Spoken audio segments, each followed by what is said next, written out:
I was standing in the rain outside a Burger King in Cleveland, Ohio, wearing a paper crown and a name tag that said trainee at 63 years old. The year was 2019, and I was watching a Mercedes-Benz pull into the drive-thru.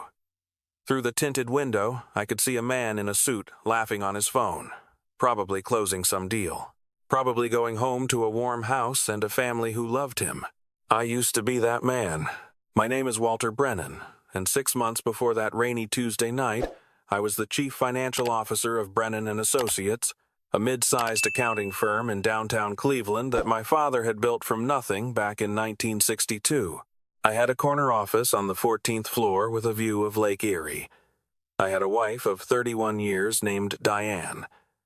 I had a house in Shaker Heights worth $1.2 million. I had 2 grown children who called me every Sunday. And then my younger brother took it all away.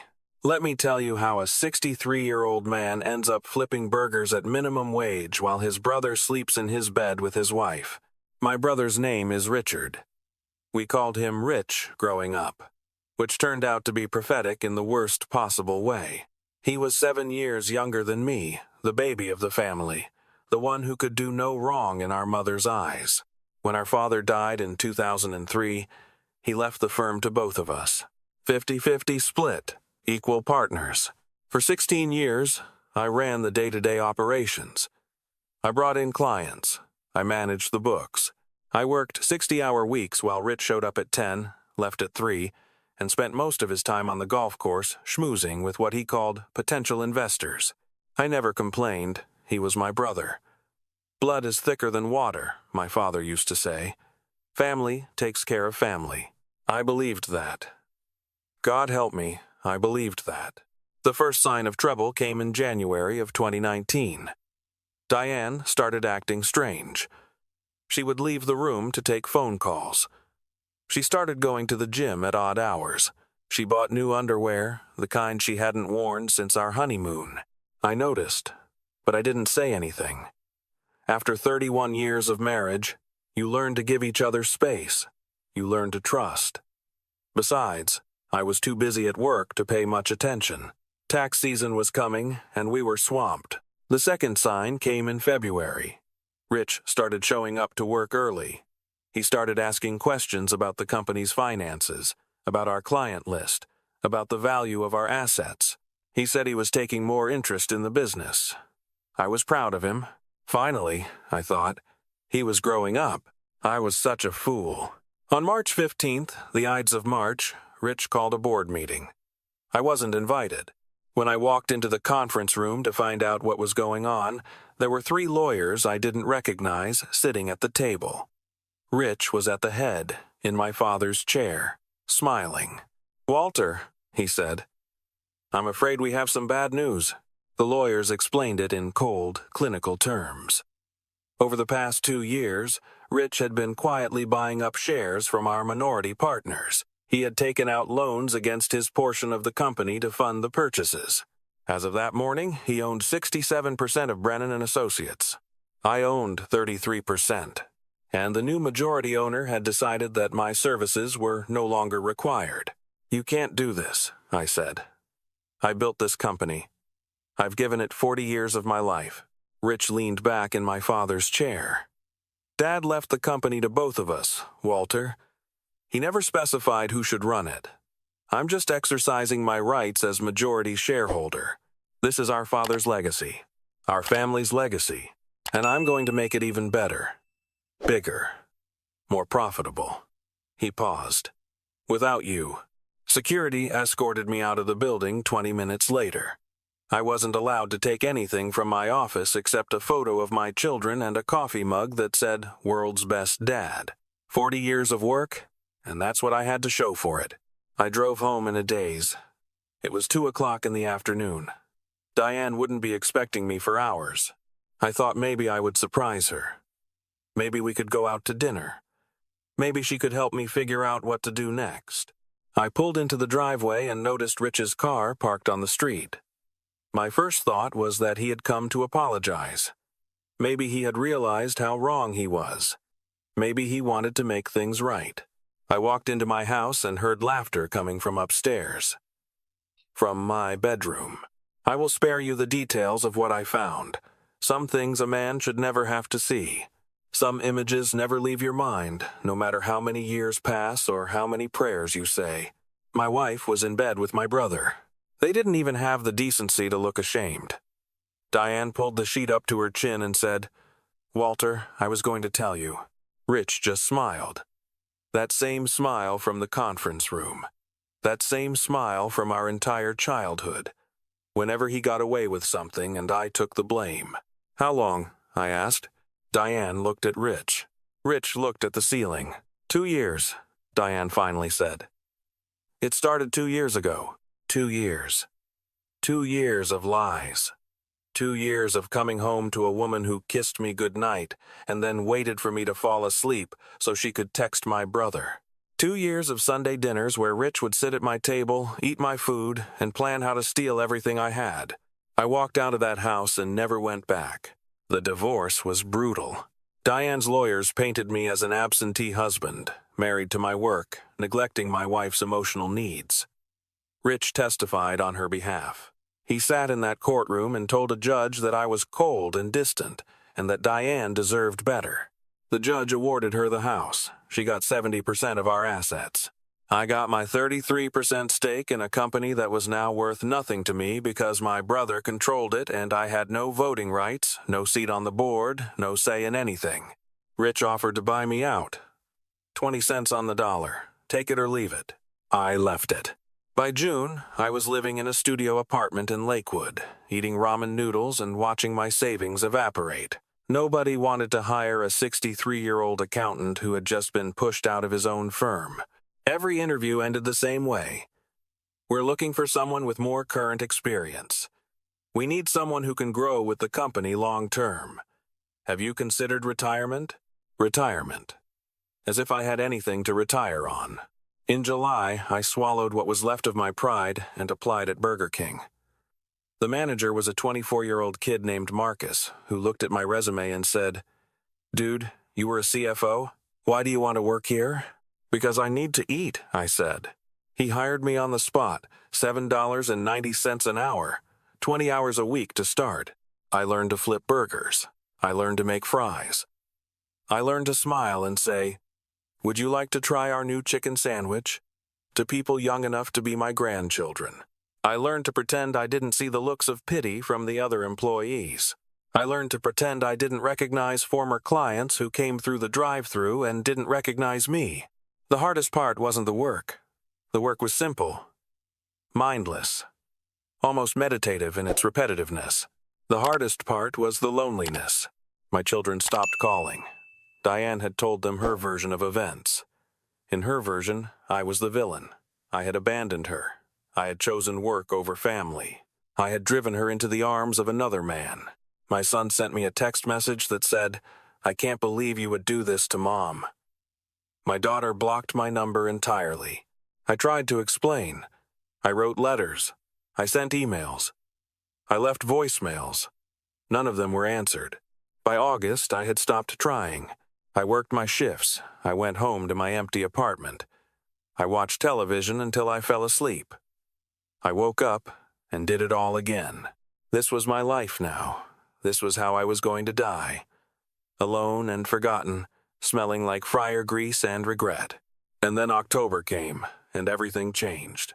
It was a Thursday night, around 8 o'clock. The dinner rush had ended, and the restaurant was mostly empty. I was working the counter when an elderly woman walked in. She was small, maybe 5 feet tall, with white hair and glasses that made her eyes look enormous. She was wearing a heavy coat even though it wasn't that cold yet. She walked with a cane, moving slowly, like every step was an effort. She approached the counter and looked up at me. Then she stopped. Her hand went to her chest. "Oh my goodness," she said. "Oh my dear Lord." I thought she was having a heart attack. I came around the counter, ready to call 911. "Ma'am, are you okay? Do you need help?" She grabbed my arm with surprising strength. Her enormous eyes were filling with tears. "Your eyes," she said. "Those eyes. I would know those eyes anywhere." I didn't understand. "Ma'am, I don't know what you mean. Can I get you some water?" "What is your name?" she asked. please. What is your name?" "Walter," I said. "Walter Brennan." She made a sound, a gasp, or a sob, or maybe both. Her whole body started trembling. "Brennan," she whispered. "And your mother? What was your mother's name?" Now I was the one who felt like I was having a heart attack. Nobody had asked me about my mother in years. She had died when I was 8 years old. Cancer. My father had remarried 2 years later, and we never talked about her again. "Margaret," I said. My mother's name was Margaret. Margaret Sullivan, before she married my father. The old woman collapsed. I caught her before she hit the floor.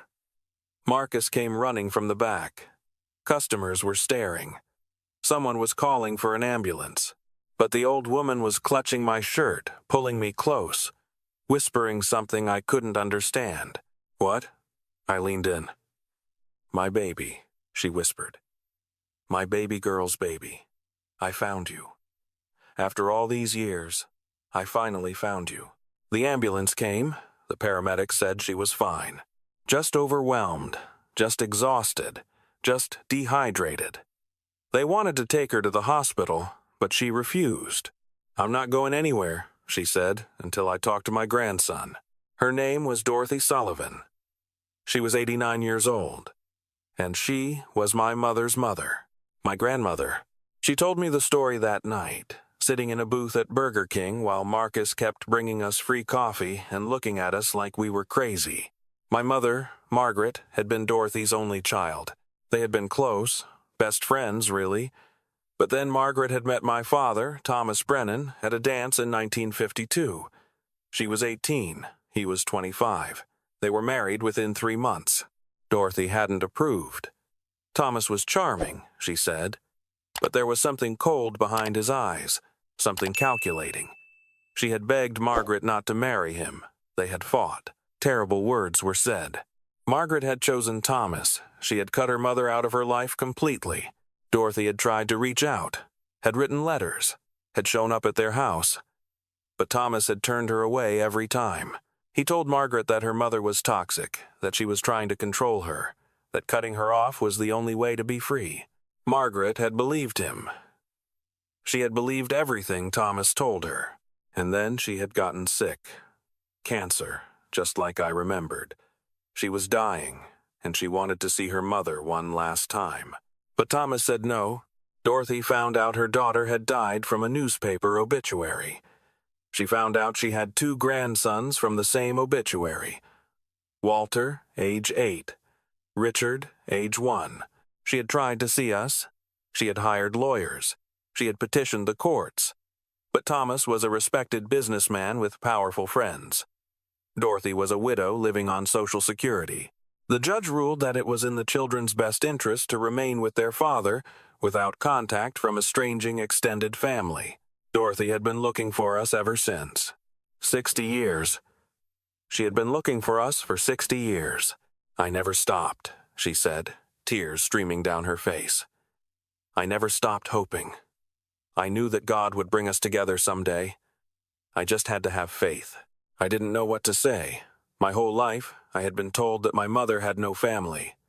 My father had said she was an only child, that her parents had died young, that there was no one left on her side. All lies. Everything was lies." Dorothy reached across the table and took my hands.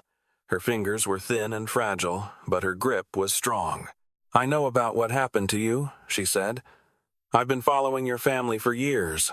Google alerts, public records, anything I could find. I know about Richard. I know about your wife. I know about the company. How did you know I would be here?" I asked. "I didn't," she said. "I'm staying at my daughter's house. My daughter-in-law, really. She lives in Parma. I told her I wanted Burger King for dinner. This was the closest one." She smiled through her tears. "I walked in for a Whopper, and I found my grandson. I wanted to believe it was coincidence. I wanted to believe it was just random chance, 2 strangers meeting in a fast food restaurant. But looking into Dorothy's eyes, eyes that looked exactly like my mother's eyes, exactly like my own eyes, I knew it was something more. I knew it was a miracle. Dorothy wasn't just my long-lost grandmother. She was also, as it turned out, quite wealthy. Her second husband, whom she had married in 1968, had been a real estate developer named George Patterson. He had died in 1995, leaving her with a portfolio of commercial properties across 3 states. She was worth, conservatively, about $40 million. I never cared about the money, she told me over dinner at her daughter-in-law's house the following Sunday. George was a good man. He gave me a second chance at life. But what I always wanted, what I prayed for every single night, was family. She had a daughter-in-law named Susan, whose husband, Dorothy's stepson Michael, had passed away from a stroke in 2010. Susan had 2 children, both grown now, both living out of state. They were kind people, good people, but they weren't blood. They weren't Margaret's legacy. I was. I'm not looking for money, I told her. I want you to know that. I don't expect anything from you. Dorothy smiled. She had a beautiful smile, warm and sad at the same time. I know that, sweetheart. If you were looking for money, you wouldn't be working at Burger King. She paused. But I'm 89 years old. I won't be here much longer, and I want to spend whatever time I have left with my grandson. Is that something you would want? I couldn't answer. I just nodded, because the tears were coming too fast for words. Over the next few months, Dorothy and I became inseparable. She told me stories about my mother, about Margaret's laugh, which was loud and unself-conscious, about Margaret's love of gardening, which I had inherited without knowing why, about Margaret's dreams of traveling the world, which my father had dismissed as impractical. She would have loved you so much, Dorothy said. She used to talk about her baby boy all the time. Even at the end, when she could barely speak, she would say your name. Walter. My Walter. I moved out of my studio apartment and into Dorothy's guest room. She needed help around the house, she said. She was getting too old to live alone, and I needed a place to stay, a purpose, a reason to get out of bed in the morning. I quit Burger King. Marcus gave me a hug and said, I knew you were too good for this place, man. Go live your life. Dorothy introduced me to her lawyers, her accountants, her financial advisors. She wanted me involved in managing her estate. You were a CFO, she said. This is what you're good at. Let me give you something meaningful to do. I tried to say no. It felt wrong somehow, like I was taking advantage. But Dorothy was stubborn. She said it was her money and her choice. She said she had spent 60 years dreaming of finding her family, and now that she had, she was going to enjoy every second of it. She also introduced me to her church, Lakewood Community Church, a small congregation about half a mile from her house. I had never been religious. My father had called organized religion a waste of time. But Dorothy went to church every Sunday, and she wanted me to come with her. So I went, and that's where I met Eleanor. Eleanor Mitchell was 60 years old, a retired school teacher, and a widow of 8 years. She had silver hair that she wore in a braid down her back. She had green eyes that crinkled when she laughed. She sat next to me during the coffee hour after service and asked what had brought me to Lakewood Community Church. I told her the truth. All of it. My brother, my wife, Burger King, Dorothy, everything. She listened without interrupting. When I was finished, she said, That's quite a story. I know, I said. It sounds made up. No, she said. It sounds like grace. Eleanor and I started having coffee together after church. Then we started having dinner together during the week. Then we started taking walks together and going to movies together and talking on the phone until midnight like teenagers. Dorothy approved. She's a good woman, she said. Margaret would have liked her. In December, Dorothy's health started to decline. She had known it was coming. She had been diagnosed with congestive heart failure years ago. The doctors had given her more time than anyone expected. I'm not afraid, she told me one night, holding my hand in the hospital.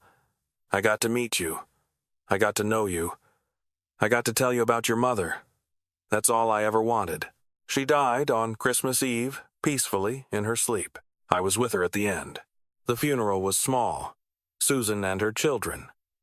a few friends from church, Eleanor, who held my hand throughout the service, and then the lawyers came. Dorothy had left me everything. The properties, the investments, the bank accounts, the house, all of it. $40 million, give or take. Susan was shocked, but not angry. She talked about you constantly, Susan said. She said finding you was the best thing that had happened to her since George died. She wanted you to have it all. I didn't want it all. I wanted Dorothy back. I wanted more time. But that's not how life works. I took the money and did something with it, something meaningful. First, I established the Margaret Sullivan Brennan Foundation.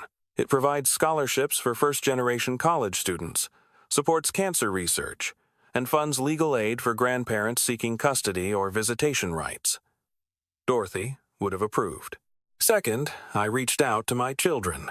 I wrote them long letters explaining what really happened with their mother and their uncle. I included documents, evidence, proof that I wasn't the villain Diane had made me out to be. My daughter wrote back first. She had suspected, she said. Things hadn't added up. Rich had always been too charming, too smooth, too good at getting what he wanted. She had started to wonder. We had dinner together in February. She cried. I cried. We hugged for the first time in 2 years. My son took longer. He had been closer to Diane. He had believed her completely. But eventually, he came around too. He saw the documents. He talked to his sister. He realized that the father he had cut off was not the man his mother had described. We're rebuilding. Slowly. It's not easy. Some things, once broken, are never quite the same again. But we're trying. Third, I married Eleanor. A small ceremony at Lakewood Community Church.